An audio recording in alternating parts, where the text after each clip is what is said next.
Hello, Lisa Ponichter of Awakening Movements, here today with another movement exploration. Today we will be exploring the area of C7, the seventh cervical vertebrae, which when you come to the other side, it's the area where your collarbones meet your breastbone. A lot of times this area is locked when we have neck or back pain, especially when we're walking. We actually want that area to move, and today's lesson will explore that. Find a comfortable place on your back and resting with the arms out in the T position. The arms, what I mean by that, the arms make the top part of the T. Your spine makes the bottom part of the capital letter T.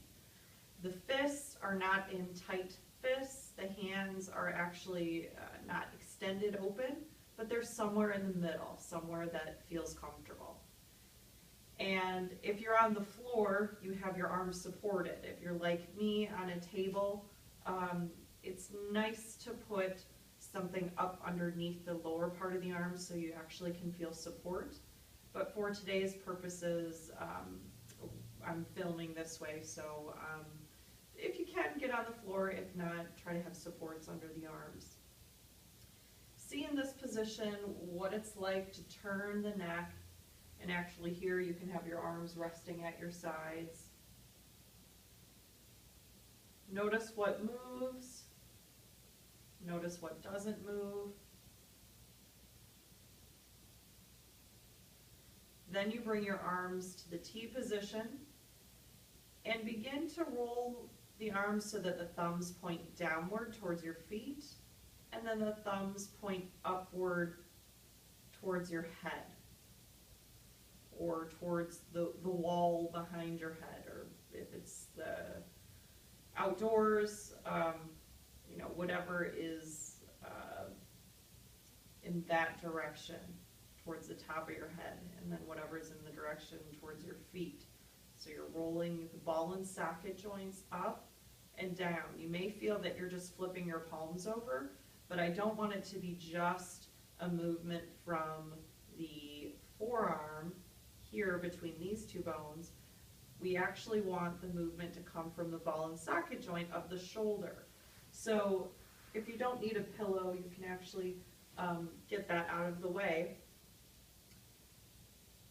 But see if you can feel, as you roll the arms, if you can feel a movement up in the ball and socket joint, or even the shoulder blade behind your shoulder, that wing bone, or even the collarbone in front. And you can actually take your other hand to feel exactly what's going on here. And you may be surprised at how much one moves more than the other. And go ahead and rest.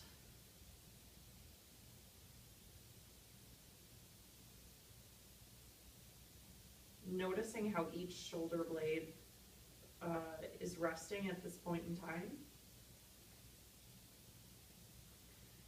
Then we're going to go back up into that T position. And if you like, you can have your knees bent. And one arm is going to roll thumb up, the other one goes thumb down, and you're going to reverse that. And notice how the thumb, the arm on the side where the thumb is going down, that shoulder blade actually lifts away from the surface that you're lying on. And the thumb that's rolling up, that one actually pushes down towards the surface that you're lying on. And stay in a comfortable range. Oops, I just caught myself extending my hands there. It's probably because I don't have support here underneath my forearms. If you're lying on the floor, you can always prop yourself up to where you feel comfortable, but if your arms can rest comfortably on the floor, that will help decrease hand tension, because we're so used to, many of us, working really hard with our hands, whether we're typing or texting or doing whatever we do as a skill during the day. We overuse the hands and the forearms quite a bit, and here we're getting back to the core bones, so that the muscle tension can rebalance itself We're talking the brain here. So trying to think about the core, relax as much as you can the hands and the lower part of the arms. So now, after you've taken a rest, we're going to incorporate the neck with this movement. You're going to slowly turn your head towards the side where the thumb is rolling up. And then you switch the arms over and the head rolling so that your head is always rolling towards the side that the thumb is pointing upward.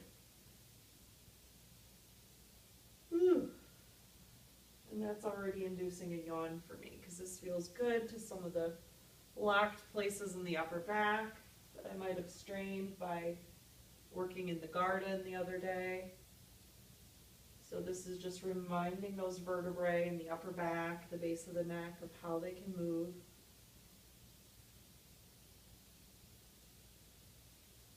Good. Go ahead and let that go and take a full rest on your back.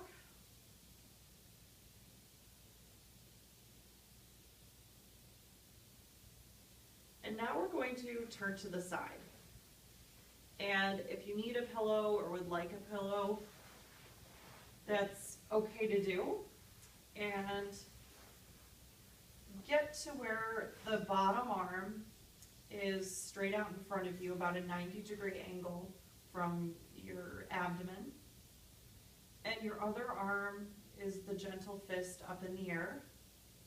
And you're going to begin to roll one thumb downward towards your foot, and the other thumb rolls upward towards the space above your head. So as one goes up, the other one goes down. And as you do that, just feel the ball and socket joint moving.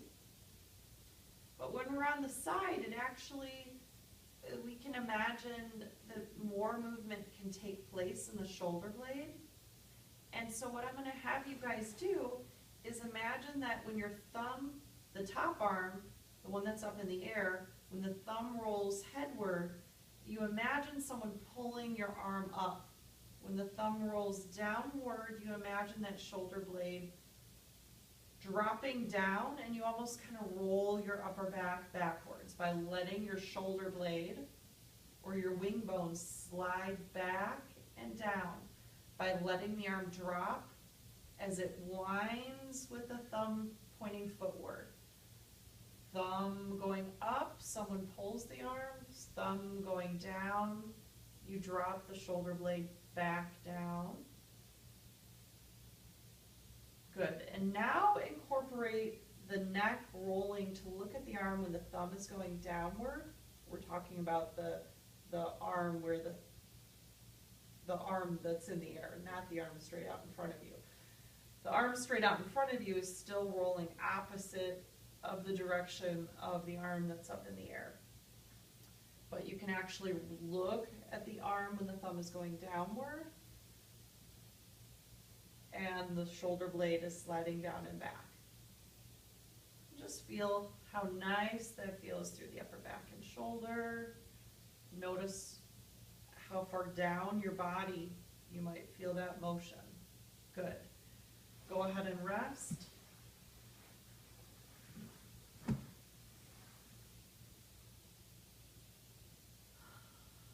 And take a minute just to feel how you're resting now. Wow. And I feel so much heavier and actually lower towards the table on the side that was up in the air, even all the way down to my pelvis and actually my feet. So let's balance that out. We're going to have you find your way to the other side. Use a pillow if you like. The bottom arm, again, is 90 degrees from your body. The other arm is up in the air. The arms will roll with thumbs going in opposition. And you can just start with the simple movement before we add on really a lot of that shoulder blade sliding. So, and the imaginary arm pull. So as the arm in the air thumb rolls downward, you can imagine someone pulling that arm up towards the ceiling. As the thumb rolls up towards your head, you're going to think of dropping that shoulder blade down and back so that your chest kind of rolls backwards a little bit. And the arm that's straight out in front of you has the opposite rolling. And then allow your neck to move with that. So as the thumb rolls up and back, you're looking towards that arm. As the thumb rolls down, you're feeling that shoulder lift. We actually could do the opposite. Thumb rolls up, shoulder lifts, thumb rolls down, the shoulder blade goes backwards. So there's two patterns there that could happen. And either one is okay. We just want to play with both of them. Again, the more options we give your body, the more freedom you will find in your movement. Your brain will rebalance it for you. You don't even have to worry about it. That's the beauty of this work. You don't have to really understand it. It just works.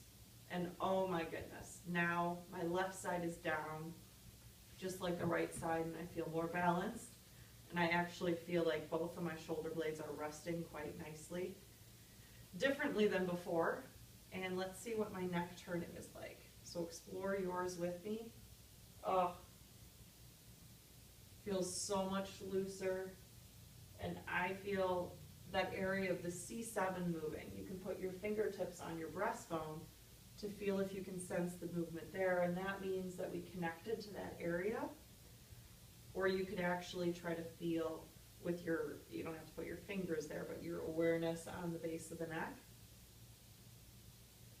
Then the last part here, you're going to bend the knees, arms go out to the side, hands in those gentle fists, and just see what it's like to do that motion of turning your head towards the thumb that the arm is rolling upward. And see here if you can feel now with the arms moving and the neck moving that you might feel the opposite foot of the head turn. So in this case, my head's turned to the right. I'd be pushing lightly with my left foot. This is happening automatically now that I've done this, so it's connected something with my upper and lower body that wasn't really connected before. Through tension patterns, I forgot about it, and now it's like, oh yeah, I can feel that. No worries if you don't feel it. You can actually invite your body to push on purpose, and then through playing with this, it's going to become more and more natural, and your brain is going to remember when that would be useful. Go ahead and let that go.